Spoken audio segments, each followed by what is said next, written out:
sa first situation natin, a student feels a strong urge to post only highly edited photos of a perfect lifestyle to gain likes despite feeling anxious and inadequate in real life.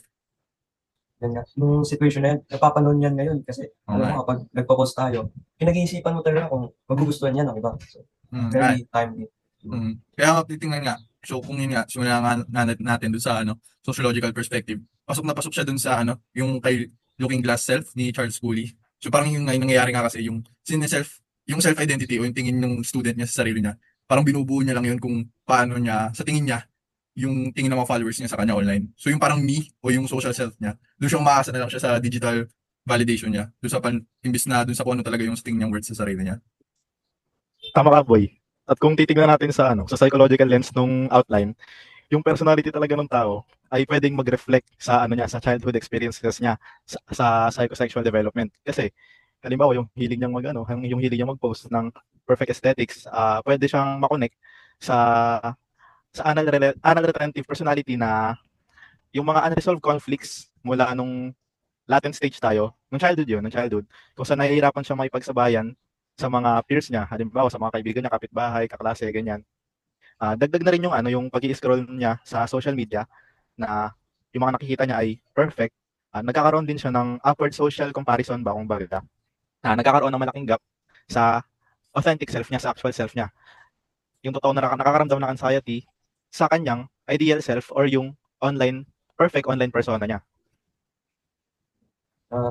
That is very interesting, Elton. Sa anthropological perspective naman, ayon kay basing on Marcel Mauss, ang sarili natin may dalawang mukha yan. May mask tayo na pinapakita natin sa iba, which is nung person, tsaka nung moi, which is us.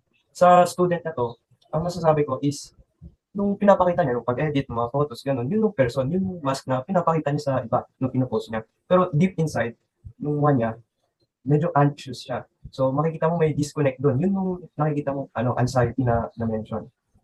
So parang may iba't iba siyang version ng sarili niya eh, no? So parang kumbaga sa ating mga Pinoy, parang no, may pamukhang tao, no? So parang related din talaga siya no, lalo sa atin. Kasi nga, dito nga din sa Pinas, di ba? Oh, very related siya sa Pilipinas. So sa Pilipinas, we have Filipino value, which is hiya. Ito nung kultura na palagi mong iniisip kung anong sasabihin ng iba. So yun yun. Pero meron din yan sa Eastern, sa China. So sa China, may concept silang face or dangal. So sa China, ang iniisip palagi nila, ayoko mawalan ng dangal, ganon. So yun yun. Kung hindi magpo-post ng student, parang hindi na siya nakaka-fit in. She will lose face, ganon. Mawawalan siya ng dangal kung hindi siya nag-post ng edited. So yeah, very related. So parang upgraded na nga ngayon no, kasi nga lalo sa social media, kung ano na ng version ng sarili nga rin na papakita, kung ano na rin ang situation siguro nga na parang may deeper meaning pa nga. So sige, so let's move on nga dito sa ating discussion. Tingnan naman natin itong second situation natin. So ito, so siguro nga napilat na situation na to kasi napaka-relatable siya sa natin, sa peers natin, lalo na sa course natin. Yung a student wants to pursue the artistic passion. So ito yung kay Freud yung ID's pleasure, but chooses civil engineering because the parents and society demand a stable and noble profession. So ito na yung super ego ng tao, pero parang nagkakaroon sila ng conflict sa isa't isa. Parang ang na ito, parang ang super sakit niya. Pero No? maraming student yung nito, yung Uh, nakaka-relate dito sa ganitong sistema. no, parang yun talaga yung parang internal struggle niya eh. No? So parang nga siya, kung titingnan nga natin siya, balik tayo dun sa sociological perspective. Pasok naman to kay George Herbert Mead. Yung kakasabi nga yung I and me, parang kanina, ito ID, super ego. So yung I nito, ito yung version sa sarili niya, parang ito yung talaga yung totoong sarili, yung creative, yung spontaneous impulse niya. Pero dito, ito naman yung isa pa naman niyang version, yung me.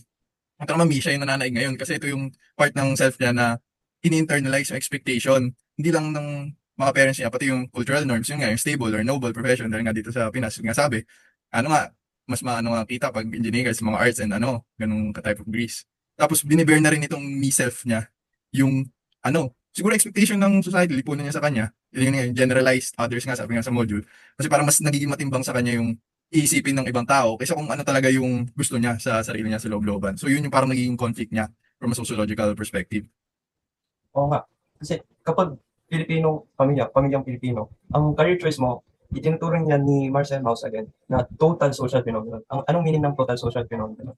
Ang total social phenomenon, ibig sabihin, napakadaming aspect or variables ang napupunta dyan. So, kapag pipili ka ng career, nung family mo, nung economy, nung mga friends mo, magko-contribute yan sa sa event na yun, which is choosing your career. So, hindi lang ikaw nung bubuo nung decision na yun, pati rin nung iba, no? So, yun yun. So, nakatali din ito sa values natin. So, syempre, kapag Filipino, may utang na loob, di ba? Kapag ni-raise ka ng pamilya mo, syempre may ah, May sacrifice. implicit na, ayun, sacrifice. Kasi nag-sacrifice sila. So, dapat magbigay ka rin. No? So, ganun talaga kapag Filipino. So, sa China naman, meron din ganyan sa Confucianism naman. So, ito nung filial piety or Xiao. At saka, nung another component, which is Li or nung propriety. So, alam natin na, yun nga, sakripisyo ng magulang yan.